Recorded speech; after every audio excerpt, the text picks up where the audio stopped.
Hello friends and my dear students, आप सभी का स्वागत है आपके अपने YouTube channel Techno Master Abhishek में। So guys, in this video I am going to discuss about the chapter 5 part 7। तो बेसिकली चैप्टर 5 पार्ट 7 में हमने प्रीवियसली काफ़ी चीज़ें डिस्कस कर ली थी पार्ट 6 तक।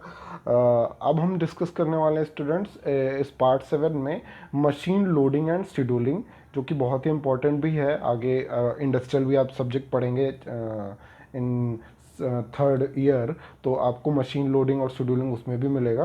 तो मशीन लोडिंग और शेड्यूलिंग जो होता है बेसिकली इंडस्ट्रियल या फिर ऑपरेशन मैनेजमेंट का पार्ट होता है स्टूडेंट्स। और एफएमएस में इसका क्या रोल है, एफएमएस में हम मशीन लोडिंग या शेड्यूलिंग कैसे करें, उसके बारे में थोड़ा सा हम इसमें डिस्कस करेंगे इस वीडियो में स्टूडेंट्स। तो चलिए स्टार्ट करते हैं विदाउट वेस्टिंग एनी टाइम। तो machine loading, as the name suggest, machine पे लोड किया जाएगा कुछ। तो नाम से पता चल रहा है लोडिंग और अनलोडिंग होगी। तो मशीन लोडिंग का क्या मतलब हुआ कि ऑपरेशन मैनेजमेंट या फिर इंडस्ट्रियल मैनेजमेंट में जो एफएमएस है वो बहुत ही इंटीग्रेट है, यानी कि बहुत ही कॉम्प्लेक्स है एज कम्पेयर टू कॉन्वेक्स जो कन्वेंशनल मैन्युफैक्चरिंग सिस्टम होता था। तो कन्वेंशन यानी पुराने मैन्युफैक्चरिंग सिस्टम में और अब एफएमएस में, दोनों में ऑपरेशन मैनेजमेंट बहुत ही बड़ा योगदान प्ले करता है, रोल प्ले करता है, योगदान देता है। जैसे मान लीजिए हम बात करते हैं फॉर एग्जांपल ट्रांसफ़र लाइन या फिर जॉब शॉप प्रोडक्शन सिस्टम की बात करें, तो इसमें जब हम ट्रांसफ़र लाइन की बात करें या जॉब शॉप प्रोडक्शन सिस्टम की बात करें तो हमारे पास बहुत सारे ऑप्शन होते हैं। ट्रांसफ़र लाइन का मतलब क्या हुआ कि पार्ट जो आएगा या रॉ मटेरियल लोड होने के लिए आ रहा है, तो उसके कई वो हैं, रास्ते हैं, उसके कई तरीके हैं कि वो कैसे मूव कर सकता है। तो एफएमएस में बहुत सारे ऑप्शंस होते हैं, बहुत सारे अल्टरनेटिव्स होते हैं, बहुत सारे उसके कह सकते हैं ऑप्शंस होते हैं या अल्टरनेटिव होते हैं। तो उसमें हमें डिसीज़न लेना पड़ता है कि कौन सी रास्ते को चुने, कौन से वे को चुने, ताकि वो हमारा ऑप्टिमल सॉल्यूशन हो और जिसमें कम से कम समय लगे। तो ऐसा ही ट्रांसफ़र लाइन या जॉब शॉप प्रोडक्शन सिस्टम में हो सकता है। तो इसमें बहुत सारे मैंने बताया कि ऑप्शंस होंगे, तो वहाँ पे हमें डिसीज़न लेना पड़ेगा। और डिसीज़न लेना ही एक प्रॉब्लम होती है, उसी को हमें टैकल करना होता है एफएमएस में। कन्वेंशनल मेथड में हमारे पास ऑप्शंस कम होते हैं, लेकिन एफएमएस में ज़्यादा होते हैं जब पार्ट मूव करता है, जैसे कि आपका ट्रांसफ़र लाइन या जॉब शॉप में। तो this is primarily due to versatile machines. क्यों ऐसा क्यों होता है? क्योंकि हमारे पास जो मशीन हम यूज़ करते हैं एफएमएस में वो वर्साटाइल मशीन्स होती हैं स्टूडेंट्स। वर्साटाइल मशीन का मतलब वो एक ही मशीन पे कई कार्य हो सकते हैं।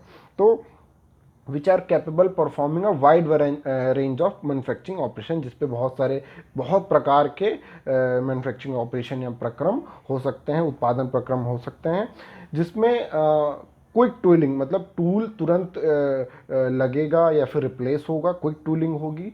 और इंस्ट्रक्शन चेंज ओवर्स, जो क्विक टूलिंग और क्विक इंस्ट्रक्शन चेंज ओवर्स होंगे, मतलब अगर चेंज करना है तो तुरंत ही चेंज हो जाता है। इससे हमारे पास बहुत सारे अल्टरनेटिव रूट्स मिल जाते हैं, मतलब हमारे पास बहुत सारे रास्ते हो जाते हैं पार्ट को प्रोसेस करने के लिए। तो जैसे मान लीजिए कोई पार्ट आया, हमारे पास कई मशीन्स हैं, वर्क स्टेशंस हैं स्टूडेंट्स, तो उस वर्क स्टेशन में सब मैन्युफैक्चरिंग जो मशीन्स है वो उस पर बहुत सारी वर्साटाइल मशीन्स है, तो उस पर एक ही मशीन पे बहुत सारे मैन्युफैक्चरिंग ऑपरेशन हो सकते हैं। तो हमारे पास जो पार्ट आया है वो उसको हम किस मशीन पे भेजें, उसके रूट बहुत सारे हैं, ठीक है, उसके रास्ते बहुत सारे हैं। तो वहीं पे हमें डिसीजन लेना पड़ेगा कि हमारा जो पार्ट है उसको प्रोसेस होने के लिए किस रूट को की तरफ भेजें, ताकि हमारा ऑप्टिमल सॉल्यूशन आए, टाइम कम से कम लगे।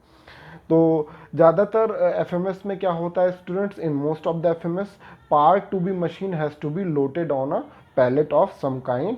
पार्ट को ज़्यादातर मशीन में क्या करते हैं, जो पार्ट आता है, जो कार्यखंड आता है, जो वर्क पीस आता है, उसको मशीनिंग करने के लिए हम पैलेट पे लोड करते हैं। ये आपका फिक्सचर हो सकता है।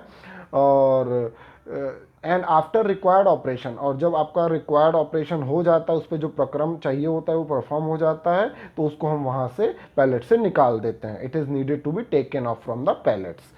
तो इसको हम ये कह सकते हैं, in other words we can say the loading involves taking a component deliver to the system and preparing it for the processing. तो लोडिंग का क्या मतलब हुआ यहाँ पे कि पार्ट को लेना, यानी पार्ट को पैलेट पे पहुँचाना और उसको लोड करना, और लोड करने के बाद प्रोसेस करना, प्रोसेस करने के बाद उसको फिर से वापस अपनी जगह पे पहुँचा देना। तो ये आपका एक तो हुआ वापस लोड करना और प्रोसेस कराना, तो ये आपका सिर्फ लोडिंग हुआ। और जब पार्ट को वापस ले आएंगे प्रोसेस होने के बाद, तो वो क्या कहलाएगा, अनलोडिंग कहलाएगा। तो वही बेसिकली हमें मशीन लोडिंग एफएमएस में थोड़ा सा समझना होगा। तो हम आगे देखते हैं मशीन लोडिंग के और क्या खासियत होती है। तो after processing the component is brought back from its pallet to the unload area. तो हम जब प्रोसेसिंग हो जाएगी, उस पर प्रक्रिया हो जाएगी कार्यखंड पे, वर्क पीस पे, तो उसको हम वापस ले लेंगे अनलोडेड एरिया पे। फिर उसके बाद बात क्या करेंगे, it is placed on the floor to wait for disposal to assembly department या फिर स्टोर हाउस। उसके बाद उसको हम वहीं पे छोड़ देंगे। उसके बाद वो कहाँ जाएगा, जो आपका पार्ट है वो आपका पार्ट कहाँ जाएगा, असेंबली होने के लिए जाएगा। अगर उस पर फर्दर कोई असेंबल करने के लिए उसको पार्ट को भेजना है तो असेंबली डिपार्टमेंट में जाएगा, या फिर आपका पार्ट स्टोर हाउस में जाएगा जहाँ पे स्टोरेज होगा। ठीक है, तो ये सारा जो प्रक्रिया होगा इसको हम क्या बोलेंगे, अनलोडिंग प्रोसेस कहलाएगा ये स्टूडेंट्स, जिसे हम क्या बोलेंगे, अनलोडिंग प्रोसेस। अब मशीन लोडिंग की प्रॉब्लम क्या है फ्लेक्सिबल मैन्युफैक्चरिंग सिस्टम में, ये बहुत ही कॉम्प्लेक्स होता है। Machine loading problem of FMS is known for its complexity, क्योंकि बहुत ही कॉम्प्लेक्स पार्ट होंगे तो वहाँ पे एफएमएस का यूज़ करते हैं हम, which encompasses various type of flexibility aspects pertaining to the part selection and operation assignment along with the constraint ranging from simple algebraic to potential complex and conditional one। इसका क्या मतलब हुआ कि students हमारे पास जो पार्ट है वो हमारा पार्ट हमें बनाना है, तो हम एफएमएस का यूज़ कर रहे हैं मशीन लोडिंग में, मशीन लोडिंग प्रॉब्लम में। तो यहाँ पे जो हमारे पास फ्लेक्सिबिलिटी ज़्यादा होती है क्योंकि अल्टरनेटिव ज़्यादा है, तो फ्लेक्सिबिलिटी ज़्यादा होने के कारण हम पार्ट को सेलेक्ट करेंगे, उस पर ऑपरेशन असाइन करेंगे, परफॉर्म करेंगे, और साथ ही साथ जो कंस्ट्रेंट है, मतलब ये कुछ रुकावट लगा देंगे कि पार्ट इस मशीन पे ही जाएगा, दूसरी मशीन पे नहीं जाएगा, उसका एक रेंज बना देंगे। तो उस तरीके से कॉम्प्लेक्स आपका पार्ट बन के तैयार हो जाएगा, और सिंपली और विद द फ्लेक्सिबिलिटी के साथ। ठीक है स्टूडेंट्स, नम्यता के साथ। तो ये आपका मशीन लोडिंग प्रॉब्लम की बात कर रहे थे। अब डिसीजन की बात करते हैं। तो decision pertaining to the machine loading problem has to be considered at the tactical level. जो डिसीजन हम लेते हैं मशीन लोडिंग का कि कैसे लोड करना है, वो बहुत ही टेक्निक होनी चाहिए, टैक्टिकल लेवल की प्लानिंग होनी चाहिए डिसीजन लेने के लिए। That act as a tie between strategic and operation level decision. वो उसको जो ऑपरेशन, ये दोनों में के बीच में टाई अप होता है कि स्ट्रेटेजी कौन सी यूज़ करें और ऑपरेशन लेवल डिसीजन कौन सा लें मैन्युफैक्चरिंग में।